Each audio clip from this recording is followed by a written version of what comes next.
The Wednesday week is sponsored by Michael Constantine Wealth Management. We bet you can't find a financial advisor closer to Hillsboro Stadium. Hello, good evening, and welcome to another episode of the Wednesday week, and Happy New Year from everybody at the Wednesday week. Hope it wasn't too intense, and the hangovers have subsided. We got an extra day in bed from New Year's Day because we played on the 2nd. But before we get there, ladies and gents, we've got a couple of bits we've got to pick up. So obviously we had Fleetwood, and we had Port Vale, and then straight into Cambridge after that. So I think that's 3 games in about 4 days. So Boxing Day, how many of you went? How many of you went in your new clubber? I went 3 hours up the M6 from the in-laws. Great, lovely, wonderful. I couldn't get a ticket for love nor bloody money. I was absolutely. I had the chance to go and watch Rotherham with my dad, and I was like, I'd rather get on the M25. Cheers, Dad. Thanks a lot. What was it like, Shai? Oh dear. It wasn't the best of games. Certainly wasn't the best of games. But highlight 2 goals. Jesus, it seems like 3 years ago since we went. Marvin Johnson probably had one of the worst games I've seen him play, and yet scored. And then it was topped off by a wee Scottish man, not our own, going mental and getting sent off, and then trying to have a fight with everybody on the bench. I found that absolutely fascinating.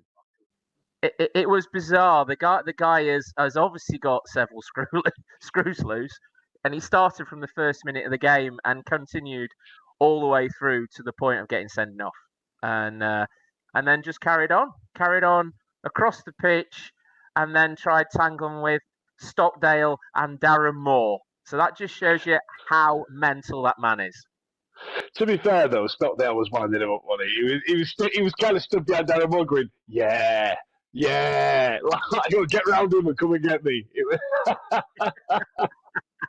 It was hysterical because the game, to be honest, wasn't a lot to speak about really. Fleetwood's in the middle of nowhere. It's cold all the time because obviously you're onto the Irish Sea. It wasn't very exciting. The game wasn't that great, and then that was a talking point in the end, and that just cheered everybody up, and it was just a bit of a laugh from there. But end of the day, didn't play well. Got 3 points, came away, happy days. Nice one. Now, Ben, I've not seen you in a while, pal. Are you all right? It seems ages since I've seen you about, mate. How's it going? I'm all right. Yeah, good. I don't think I've been on for a while, and I think when I have, you've not been on, so we've not crossed. Yeah, I'm always on holiday, pal. That's my thing. Just booked a trip to Marrakesh today, so that's nice, isn't it? So tell me about your Christmas. Tell me about the games. Tell me about what you've seen. Tell me about what's going on. We'll get to Cambridge in a bit. What about Port Vale and Fleetwood? I've not seen much of away games. I've watched them on iFollow. I'll talk a bit about Port Vale. I thought we were.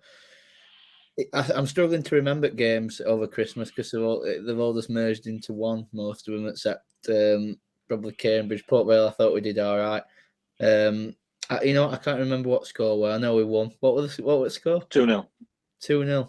And I can't remember what the scorers were.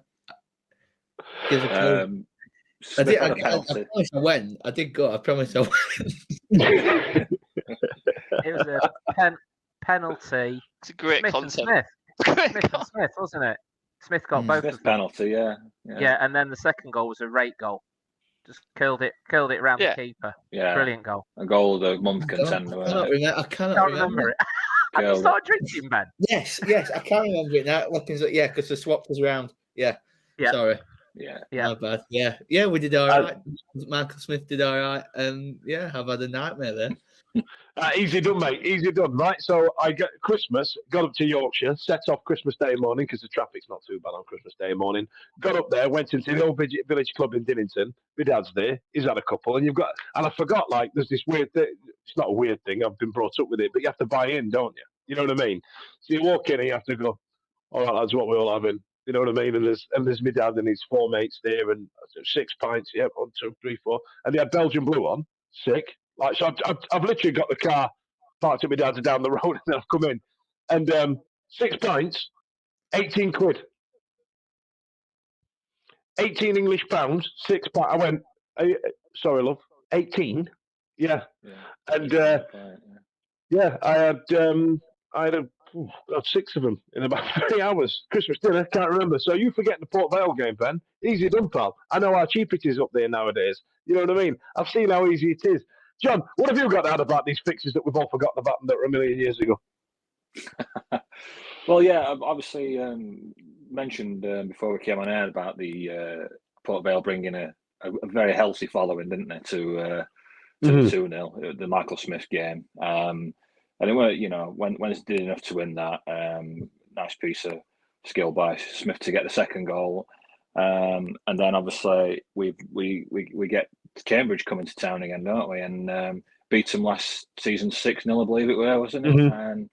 And they're a poor side, then, aren't they? Absolutely, really poor side. And I can't remember seeing a side that allowed through balls as easy as that. It was like trying to play your 5-year-old nephew on FIFA or something, and just point ball straight through, and he didn't know what you're doing, and that. And it's just, I couldn't believe just a simple ball over the top. And can I jump on that, John?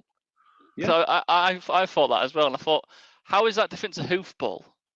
Do you know what I mean? It's a long ball over the top. No doubt about it. Yeah. But everyone goes, Kevin De Byers. I saw someone say Kevin De Byers on Twitter. Thought that was but he was just doing that simple ball over the top, perfect ball, rated pass.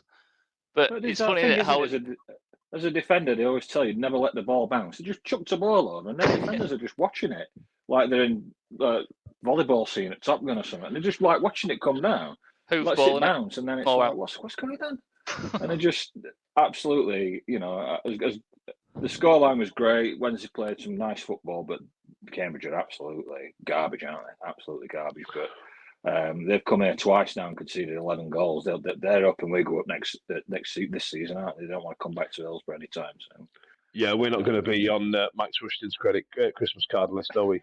You know what I mean? He's got a Cambridge fan. I could probably name you. Yeah, and then Windass just decided to turn into Jimmy Floyd Hasselbank, scored a goal and showed no emotion whatsoever, which got some crowd going. I don't know why. He can score. I'll tell you what, we'll come back to that in a bit. Now Blair, started out well. I was going to say they didn't look like scoring, but they did smash one against the crossbar. I mean, were Cambridge that shite? Yeah, they were.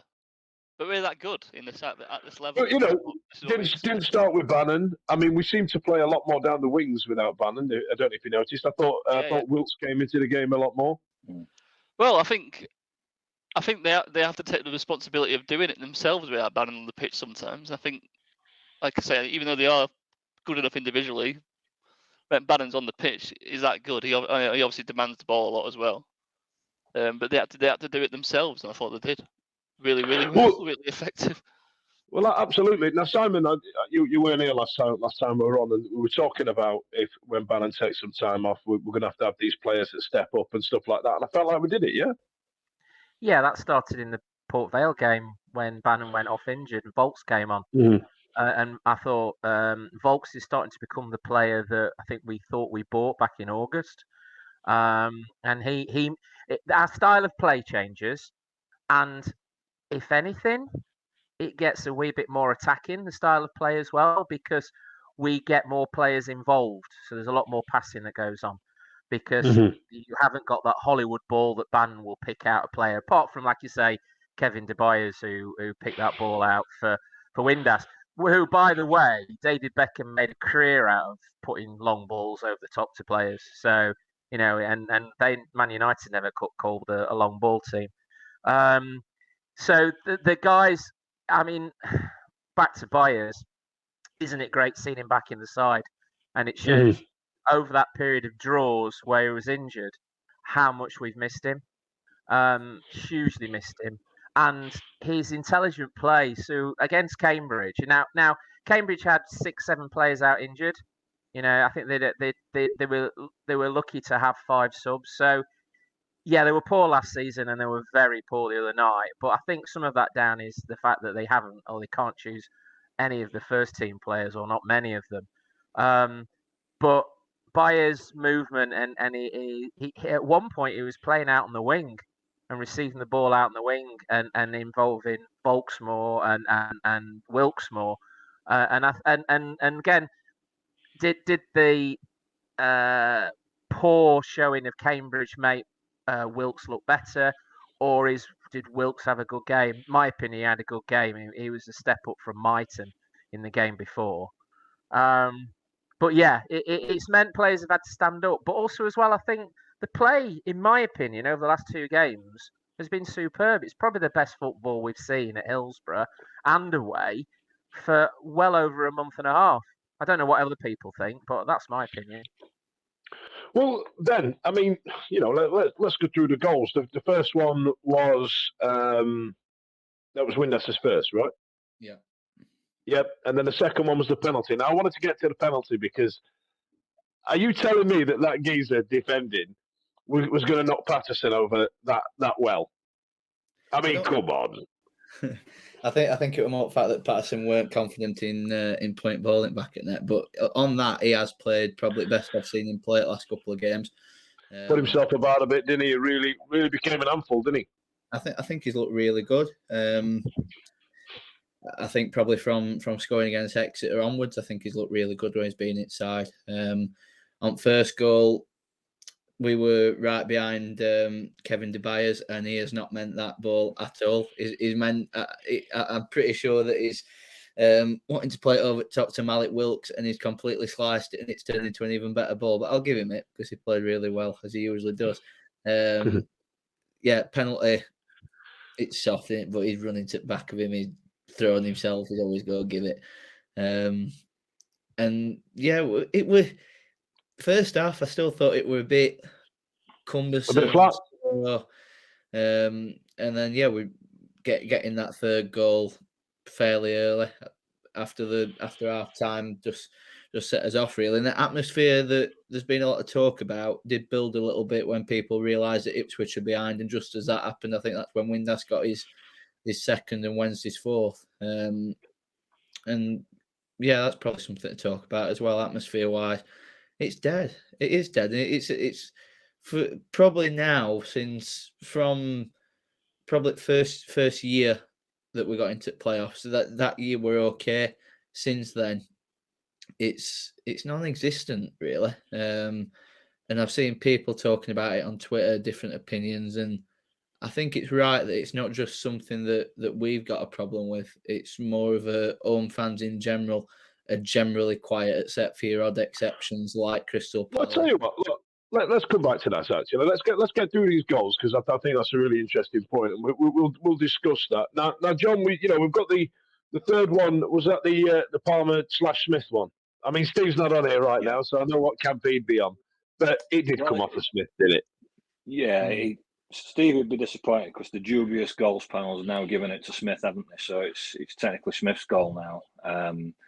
But that was the one that was some good build-up play, plenty of men in the box, which was nice to see. And then it fell to Liam Palmer, who had a slash at it, didn't he? And it's nicked off Smith, it seems, and gone in for the third. So that gives Smith a brace for the game. So he's in great form as well. It's nice to see his goal tally going up. And obviously at 3-0, there's no way back for them, is there? It's game over.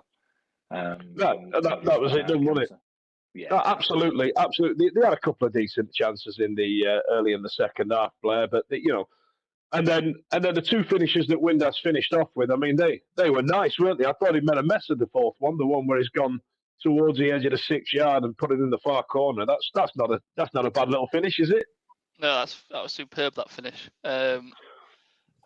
Yeah, I mean that is by far the best one, and I thought even the ball from Jack Hunt into him, because he really hit that, fizzed it into. Well, Jack Hunt's been missing, hasn't he? And then managed to get himself a bit of a run in the team. That's nice to see.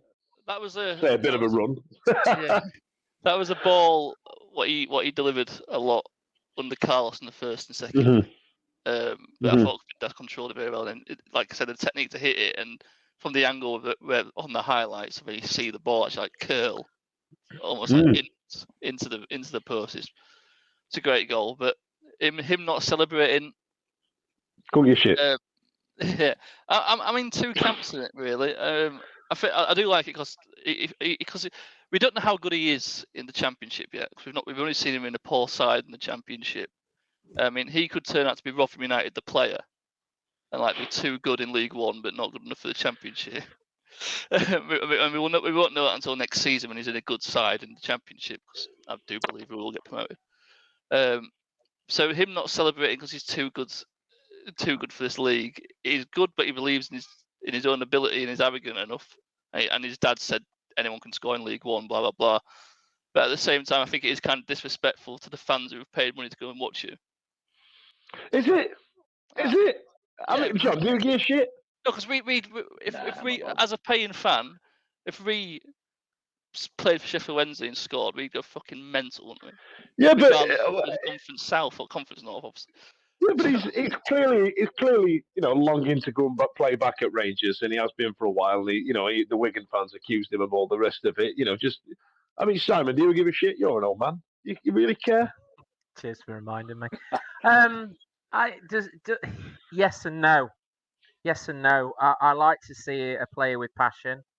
To be honest, I didn't really notice that he didn't celebrate until it was made a bit of a mountain out of a molehill on Radio Sheffield when we were driving home. But in other words, we've had the time. Remember when Forestieri scored at Forest and jumped into the crowd and got the crowd going? All this. Sometimes because Ben alluded to the lack of atmosphere at Hillsborough. A player scoring a goal and just standing there morose doesn't exactly get the fans going either, does it? It's that. I don't know. I mean, we'll talk about the atmosphere at Hillsborough. It's 6-1 off the dozen of the other. At the end of the day, the guy scored. Photographs I've seen of him with a match ball, and afterwards he seems happy enough. If you decide not to celebrate, He scored 3 goals. I'm happy with that.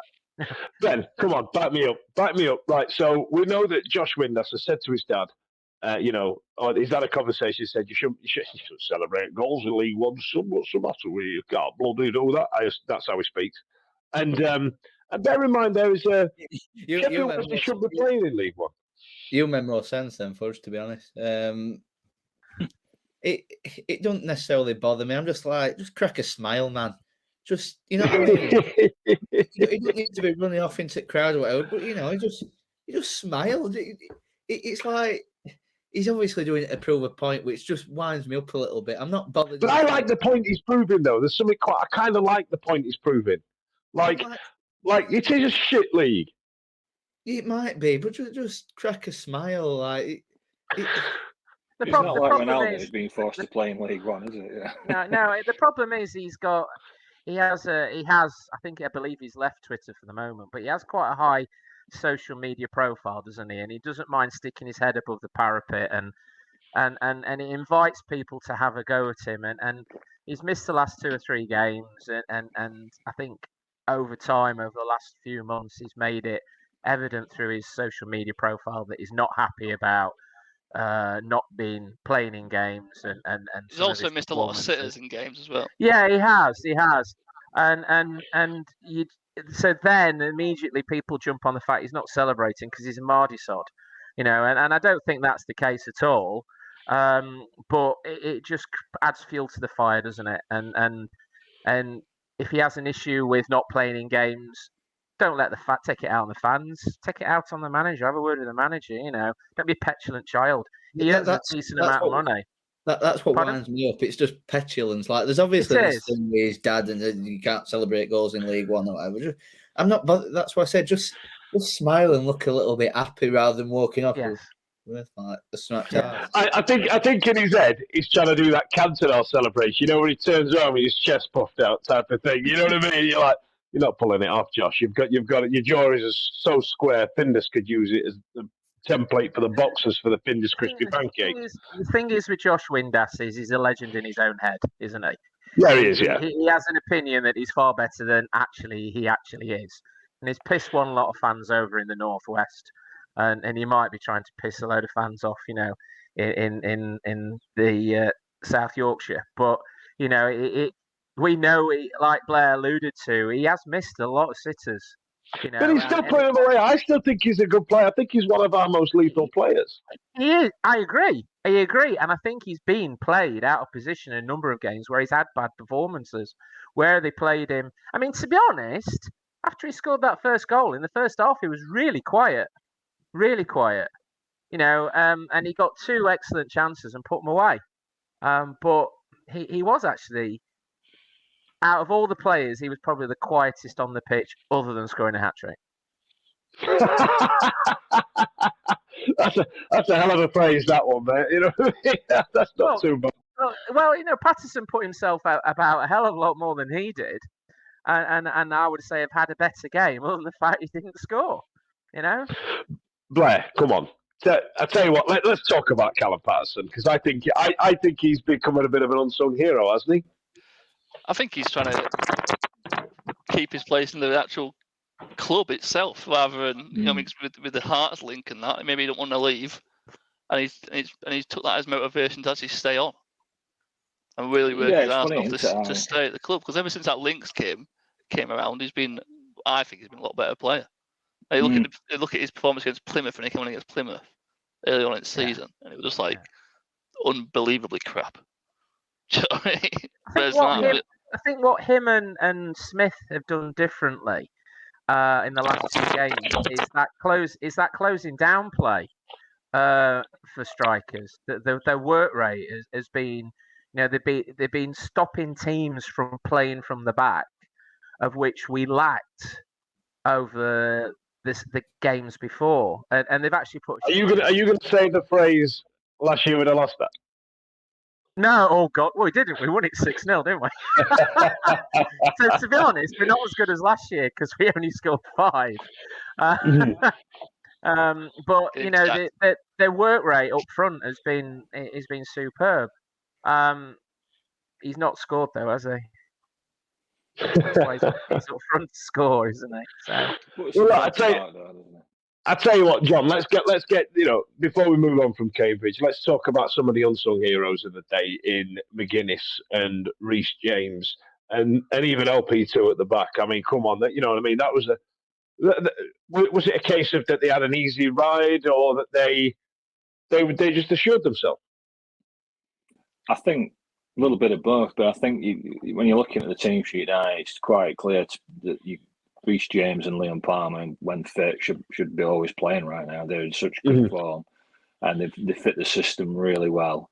Odd man out now, weirdly, is Dominic Iorfa, isn't it? He used to be the main man, didn't he? The one who we thought we could develop and build on and maybe sell for a big fee. And he's on the outside looking in now, isn't he? It's very much Palmer and Reece James now in those sort of positions. And obviously McGuinness has been absolutely fantastic. We're all holding his breath for the next 20 odd days, aren't we? Hoping that he's still in a blue and white shirt come the 1st of February. All these links to defenders aren't making me feel nice about that. Yeah. Well, this is it, right? I was gonna talk about transfer rumours and stuff for this evening, but God, it's all just going to be shit. I mean, all I'm doing is going to get my hopes up about Aidan Flint again. And he's not going to come, or he's going to come for 5 minutes and then end up having to go back. And I'll end up going, well, who am I going to be gay for this week? You know what I mean? You don't want Aidan Flint. You don't. No. You just keep Mark McGuinness at all costs. Yeah. Well, yeah. If I had the choice, the Cardiff defenders. Well, we'll see on Saturday, won't we? Because if he doesn't play, then he's going back, isn't he? If he doesn't play against Newcastle, he'll be going back because he'll cup tie him. So if he doesn't play on Saturday, then I think you can pretty much put a fair amount of money on the fact that he's going back. Yeah. So. I'm not sure. But I would have thought they would recall. I thought he would have recalled him by now anyway. That's what I'm grasping. I didn't expect him to play against Cambridge. No, I thought he was just game against Port Vale. I thought as soon as January 1st, 2nd comes about, that's probably going to be it. And now that we're on the 4th, we've got to start as the 4th. Everybody's been back at work a day.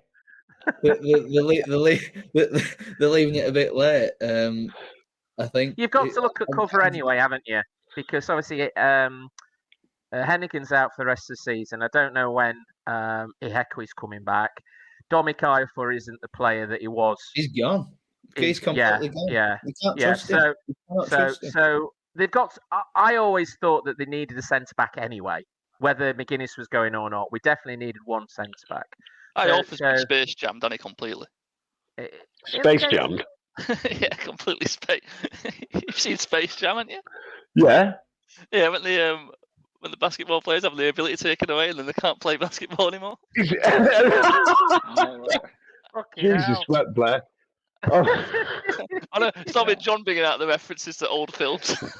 I tell you what, that's a hell of a reference. Today at work, I used the term. So I've got a chef that what he does when he comes and talks to me, he stands next to me and goes, "Oh, God," and I try and ignore him, and he goes, "Oh, I can't believe it. I'm good. Oh, well, he's meant to be working that day." And I go, "Fine, what? I'll buy. What do you want? What do you want?" And he went, "Oh, I might need cover next Saturday." I said, "So why are you sat there farting around the poo? Just ask me what you want." And it turns out not everybody uses the term farting around the poo. It's the same with the term vinegar strokes. They don't all use them, apparently. Didn't know that. Turns out HR meeting is next week. So, listen, we've won 5-0. We've gone second in the league because Ipswich finally fucking dropped some points. And we're on a run of, how many games is it now since we lost then? 13. 13, and there's still some people talking about more out. I want to pull at this, and then I want to go to talk about the atmosphere. So, I tell you what, you're a miserable as bugger as much as me, Simon. So you can start this one. Why do you think, it might not be your opinion, but why do you think people are talking about Moore's job after 13 unbeaten? I can only think that it's because some of those games and games previous and games last year were very poor. Chucked away points. Chucked away points, and I also think that he hasn't got. There's something about him that when he's interviewed, he hasn't got the charisma that Carlos had, and we have not had anybody in charge since Carlos with that sort of charisma. Like, Big Ron had the same sort of charisma. Trevor Francis probably did, going way back. So we had one for 3 months. Oh, Tony Pulis? No. Steve Bruce, I think he had. Steve Bruce, yeah, he had charisma, yeah. And that's why he keeps getting shit. He keeps getting highly paid jobs everywhere on the back of the fact that he's never. What, because he's got what the young people call Riz? Is that what you're saying? That's what they call it. He's got a bit of Riz. John, has Simon said anything wrong there? I mean, is Simon right? Is that what you think it is? Are you thinking that he's not Magic the fans? I mean, we've chucked away points. Like you said, Simon, we've been party to a couple. We've had lost points. It took him 5 months to work out his team. But that was a year ago, right? Are we being a bit harsh, surely, right? Yeah. What I think it is, and I heard it on another social platform. It was one of the guys who covers ESPN, Dale Johnson, was talking to local journo Joe Cran and a couple of people about the atmosphere, like we mentioned earlier. So I'm not backtracking too much, but what I'm going to say is I think it's they came to a summarisation that the reason they thought the performances, the crowd, sorry, the atmosphere was flat, and the general perception of the team and the manager is because the fans are just simply aren't accepting of League One football. They can't accept it. And because they can't accept it, unless we're thrashing teams every week, they're going to moan. And and when we drop points, the person that's going to get it is the manager. They're always going to second guess him on his formations, his lineups, his substitutions, when he makes his substitutions. And until we're not talked to, which thankfully we are now, they're just going to be on it. They're always going to be unhappy. And that was on another podcast?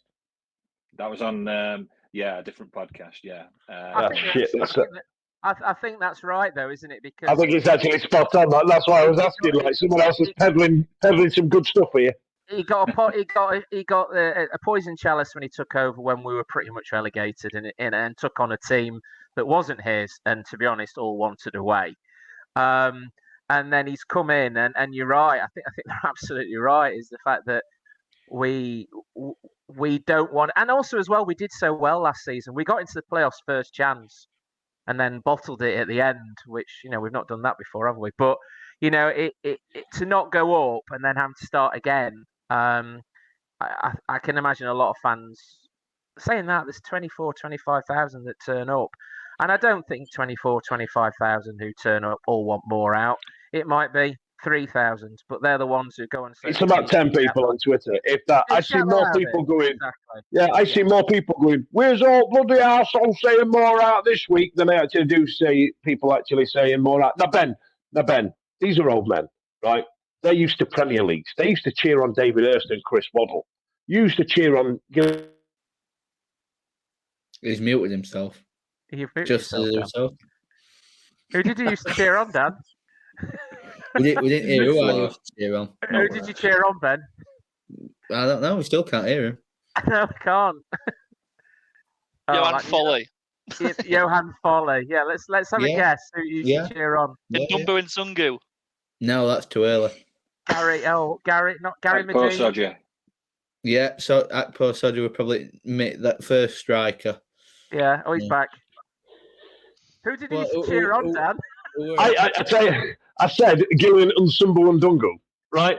And so what I was saying is that you guys have been used to more champagne football than what Ben has, right? Because Ben's of a different ilk and a different era. He's seen us have those 2 or 3, 4 seasons in League One during his football supporting years. So are you a bit more accepting of League One football? In your head, is that where Sheffield Wednesday sits? That cusp between, lower level Championship, top end League One? No, I think after them 2 years that we had getting close, I think we sit as a top end Championship club. So it's to me, you've just got to get out of this division as soon as possible. But even that said, you've just got to accept that. You have to accept where we are, and we're playing well for the division that we're in. That's just the reality of it. I still feel that I were young when we were in this position 10 years ago. I were 11, 12, so I don't know whether I really grasped it, but I was probably more immersed in it when it were happening, but I felt more connected to Wednesday then probably than I do now. I still feel that they haven't quite got the fans grasped like they had 10 years ago. Well, a lot of people blamed Chansiri for that, didn't they? Come in and he had a fallout with David Hurst quite early doors, and then tried to turn it into a proper business and whatnot. And you know what I mean? Like of it, I think that has got a lot to answer for, because if you go back to the season where the 5-point gap and Gary Megson and then Jones, the atmospheres were really good then, home and away. Yeah, to me, everybody seemed behind them that way through that. Yeah, and bear in mind, we didn't have the club didn't have a pot to piss in. The pitch was like a beach. We had the old scoreboard, and so I think I understand what the other podcast alluded to, but I think there's more to it than that. I think there's also the fact that we were that far away from the Premiership. Yeah. And we then had making our own shirts debacle. 150th anniversary biggest cake ball. The shirts. Cake ball. The shirts turned up too late. Then getting deducted 12 points to 6 points. The Tony Pulis, the Joss, the whole Forestieri almost sleeping. We've had so many false dawns in such a short period of time that I think the new breed of Wednesday fans who are really into the social media, forget dinosaurs like me and John and almost yourself, Dan. The young people there, we've seen it, we've lived it. We were there before we caught up on games by buying the green in when you were walking home. Everything's instant, everything's instantaneous. Everybody's talking about, oh, he's shit, he's been seen going somewhere, he's been tapped up. Fizz Bashiro, is he signing, isn't he signing? Josh Windass hasn't smiled because he scored a goal. All this, it's just negative. And that's breed, and it comes on from the last few years where you can understand. Look, my son's been going all through this period, and he's 15, and he still goes and he still looks forward to going to a football match, and he looks at me and says, "Dad, why is it so quiet?" And I've seen him in second division, third division. The shit days when Chris Turner was manager. But crowds turned up.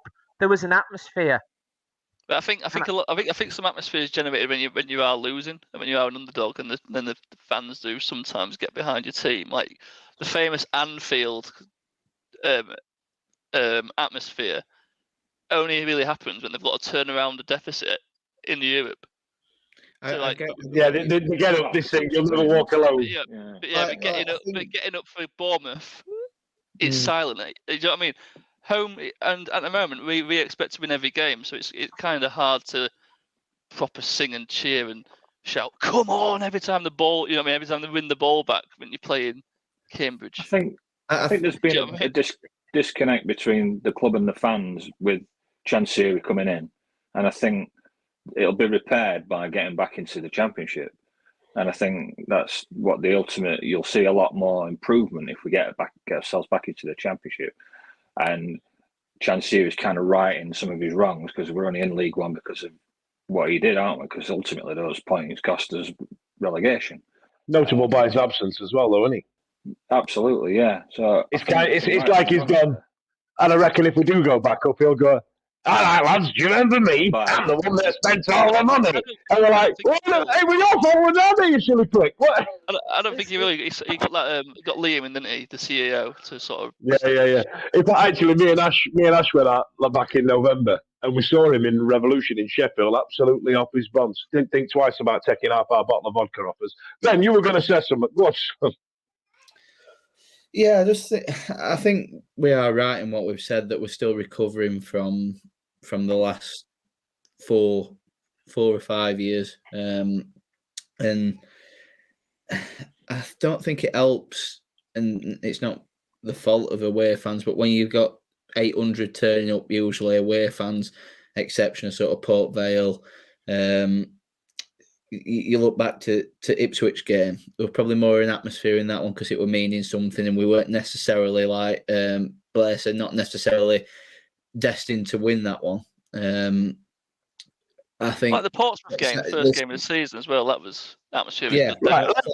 I think this well, like with Newcastle coming, that's going to be a full away, and I just feel that plays a part as well. When Leppings Lanes. Listen, let me tell you what it is. I've just realised with this new headset and this Adidas top on, I look like that Kevin Keegan tear up. And I will tell you, you know, they did it. Right, I would love it if we beat them. Anyway, let me tell you what it is. Right, it's exactly what John was saying. It's exactly about what you guys are saying. It's the entire thing, right? For years, for over 20 years, Sheffield Wednesday have been turning up. The fans have been turning up week in, week out. Like Simon says, there's 20-odd thousand in League One. There's 28, 29,000 when we're in the Championship. And we're turning up week in, week out. And I tell you what we're fed up at. We're fed up at doing our bit. We've been doing our bit for so long when we've had no reward for it whatsoever. And the closest we got to a reward was 2016, then maybe 2017. Then we got a bit of one last year, but that's 3 failed playoff attempts now. And now we don't want playoffs. It's three bites of the cherry that we've managed to fuck up. And we don't want playoffs. I'm not interested in playoffs. I want to sail up that bloody league and I want to get out of it. Now, pardon me, it's the same when we get a shitty cup draw. And it's been the same for a number of years when we get a shitty cup draw. Oh, in the league coming up, you've got Walsall. And then you get a load of Walsall fans chirping up with, "Oh, I want to the big club." Well, I'm sorry, Brummy pal. Want to be Brummy with your seeable stand from the bloody motorway. Like, we don't sit there praying for the day that we drew the mighty bloody Walsall in the cup. Get in the fucking bin. You know what I mean? And this is where we are. We're turning up week in, week out. And yes, John, the other podcast's absolutely spot on. I cannot get excited about playing Port Vale. You know, I had season tickets. We were playing Liverpool. We were playing Everton. We were playing Newcastle. We were playing these clubs with these massive, great fan bases. And what we've been rewarded with? Port Vale and an away day at Fleetwood. Like, who gives a shit? And you're right. And it all piles in. It all comes in to this more out thing, because you're right, because what we want to do is we want to smash every game. And I've seen him last season, if I'm honest, we saw him last season throw away points that had got us out of this league. And we saw him do a girly wet dribble against Sunderland in the playoffs back end of last season. Now, this season, we're absolutely romping home. But he's not got enough in the bank with a good chunk of the Sheffield Wednesday fans. He's not got enough in the bank for us to forgive him a draw, a loss. An home loss. He's not got enough in the bank with us. And as soon as the first time he sniffles, we're going to be there to wipe his nose. It's as simple as that. And that's what's going to happen. Hillsboro in 2022. Yeah. I mean, somebody even said believe it or not. Oh Some no, a even bit said, more than well, that now, isn't it? I'll be happy if we go up. That's as much as Moore should do. Should be fired as soon as he's took us up. Yeah, that's Imagine ridiculous. that. Yeah. That's like you've got to be pissed off your head to put a comment out like that. It's ridiculous. And I'll tell you what, listen, Darren Moore, he don't play the style of football like. I don't like the formation, but it's the best formation we've got for our players. But I tell you what he does that's absolutely brilliant. And I'll tell you this, he's got the gut in Newcastle. He's got to get his... What he's got, he's got a really good eye for a player. I think the majority of the signings that he's made and how much input he's had into them, I don't know. I don't know the setup at the club anymore in terms of scouting and stuff like that. I think his recruitment has been spot on. I think it's been the best it's been since Carlos spunked. We had no players, so we had to sign them on loan in that season where we made, I don't know if you remember at the time, we made Lewis McGugan, who was the best player we'd ever fucking seen at Hillsboro in about 10 years. He made Lewis McGugan the level. And everybody who came in, we were trying to get to minimum Lewis McGugan and better. All right, we shit the bed on a few of them, if you remember Papasugu, Shango. Yeah. There was a few that didn't happen. But in terms of those players that didn't happen, I think Darren Moore, when he has strengthened the team and got players in, whatever system he's using is working. Whether he's buying players on physicality or whether he's buying players... Because I tell you what, there's one conversation I'd love to have with you and Ben, Simon. And I was talking to my brother, my stepbrother, who is a coach at Liverpool. Can't say too much, but I know things. And he was saying that players now are the first eight criteria that they're looking for. Number 9 is can they play football? Everything else is physicality, size, attitude. Do you know what I mean? So when we're all slagging off people like Darwin Núñez for not being able to hit a barn door, that's because they haven't bought him on how quick he can kick a football. But if you look at players that we used to watch as kids, like Chris Waddle and David Hurst, not the most physical specimens you've ever seen up, but I tell you what, they could play bloody football. Yeah. And Darren Moore seems to have got a system where he's managed to get the both. You know, you've got Josh Windass can fire a ball in the bottom part of the corner. You know, you've got McGuinness, Smith, who play this type of physical game, that type of thing. We've got a good mix. And I tell you what, talking about getting Darren Moore out, given the way we're going, I find absolutely mental. However, I understand it. And I think that all ties into the atmosphere as well. I'm not excited about playing Port Vale. I don't give a shit. And we've been turning up in our droves, in our tens of thousands for 10, 20 years. And what have we been rewarded with? Tony Pulis and an away day at Fleetwood. It's shit. Of course we're not singing. Yeah, and just to piggyback on that, Fudge, as well, I think with Moore, you look at like players like Reece James and stuff. You know, I mean, he's playing Reece James at left centre half. I mean, no one would see that coming in a million years. Like, he's never been a centre half in his life, but he's playing great football. And I said last season that he was a young coach. He's still a young coach, and we've sort of like got hit the trend really, because everyone's getting young coaches now. No one's going down the carousel anymore. And I said like Moore's just almost learning on the job. And this season, he's rectified every mistake he did last season. Every mistake he made last season, he's rectified for me. Yeah, yes. And you can't say that's a bad thing, can you? I mean, that's evolution, that's growth. So I mean, bear in mind as well, there's an element of luck because Reece James playing left centre back. You know, he's a fullback, and we've gone shit. You might have to play there. A game at Blackpool, but it's weird how a different coach Stayed up for him in someone, isn't it? It's the same with Michael Smith. Michael Smith for Rotherham. The same. My neighbour's a massive Rotherham fan. Never take a shirt off. Like sounds like them.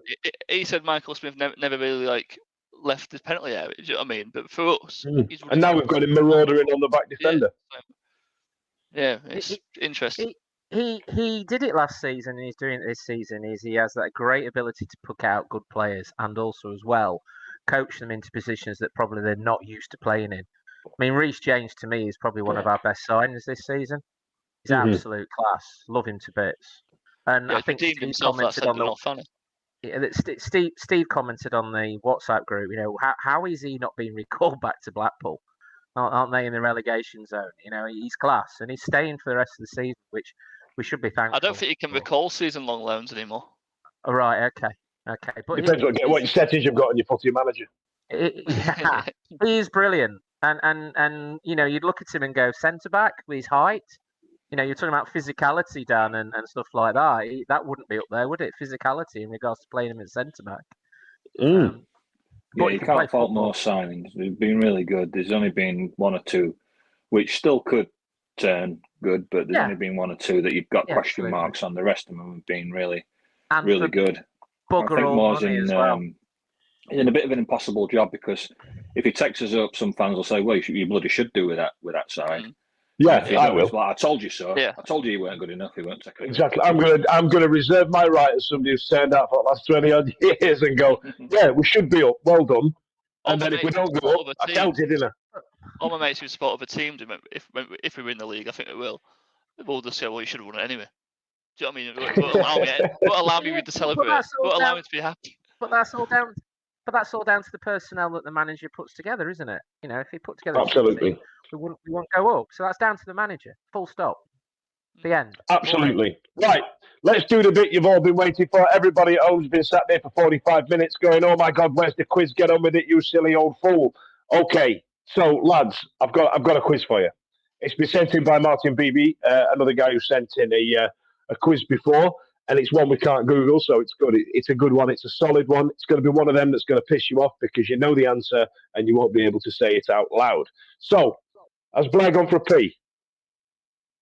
Is that his work? If just with us, ladies and gents. Blair is on standby. He's meant to be on work, so he might be able to shoot off at any point. Blair in the back, are you with us? Let's get the cat. It's either baby or a cat, mate. You know what I mean. There's more guest stars just in your little square on this podcast than what I've ever seen anybody else do before.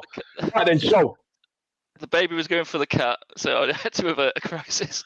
It's like one of those riddles you got as a kid, isn't it? You know what I mean? So you've got a fox, a bag of grain, and a chicken, and you've got to get the other side of the river, and you've got a cat, a baby, and a computer and a podcast to record. So, listen, this quiz here, it's based on the number 9s, okay? So it says fixed squad numbers were introduced in England's top flight during the 93-94 season onwards. Can you name every Sheffield Wednesday number 9 since that time up until present day? I'm gone already. There are 18 in total. This includes 2 loans. So I'm going to go what you've got on screen. It's going to be Blair, Ben, John, and Simon. So Blair, you're going to go first. Give me a number 9. Surely David Hurst has to be. David Hurst is in. A bit of a gimme for you there, mate. Ben. Lee Gregory. Lee Gregory is in. John. This is going to be embarrassing if I'm wrong. Gary Medine. Gary Medine, goal machine. 13th person since 1993-94 season to wear the number 9 shirt. Simon. Atinuyu. Atinuyu, the 14th after Gary Medine. Okay, Blair, we're back to you, son.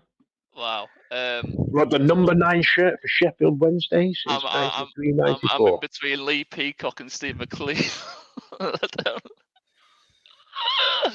I'll go McLean. Steve McLean, 9th person to wear it. Number 9 on the list. Great shout. Ben. I'm already starting to not be sure about some of these. It's hard. It's very hard. I've had 5 so far, and it's normally a shirt that we don't. I mean, after David Hurst, we didn't have a number 9 for 2 years. It's actually put me facts in here. You know what I mean? He's giving me notes. Thanks, Martin. All right, go on, Ben. Gonna have to hurry here. I might. Francis Jeffers. Francis Jeffers was number 10 on the list after Steve McLean. Oh, God. Yeah. Right then, John. £1 million we spent on him. Oh, my word. I think I've got one. I don't think he's going to be a number 9, but let's have a look. Dion Burton. Dion Burton's not there, I'm afraid, John. That's you out of there. My apologies, sir. Problem is from Chansiri coming in. We had them 3 or 4 years where squad numbers all over the shop. Yeah, number 2 goalkeepers. Yeah. Right, Simon. Gary Hooper. Gary Hooper He's not on the list, I'm afraid. Sorry, that's put you out there. So, He was always 14, wasn't he? I think Hooper. That's why. Right, Yeah, it was, yeah.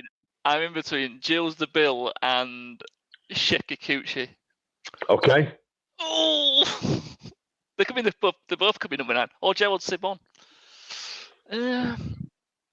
Just chucking out answers. Ben's still in, mate. You know what I mean? I'm just got a plethora of knowledge. I'm gonna go Coochie. Chef Kikuchi, 6 on the list. That's 3. That's 3, Ben. Here we go. To stay in the game, Ben. It's sudden death right now. Give me a number 9 for Sheffield Wednesday. Stephen Fletcher.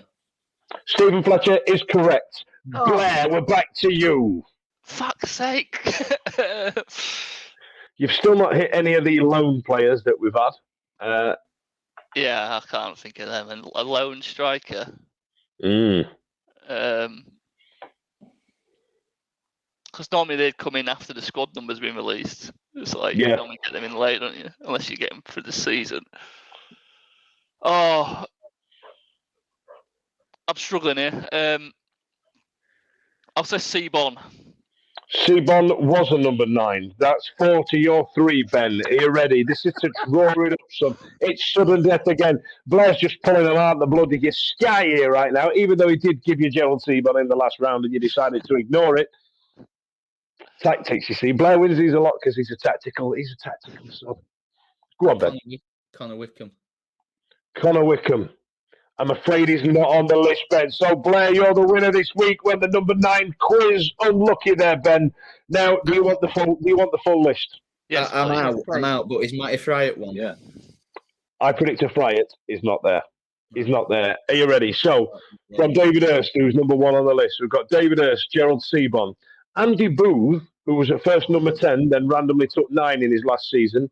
One of the lone players after that is Stuart Ripley. Then, Stuart Ripley, ex-Blackburn player, whole thing, Ben, you don't want to know.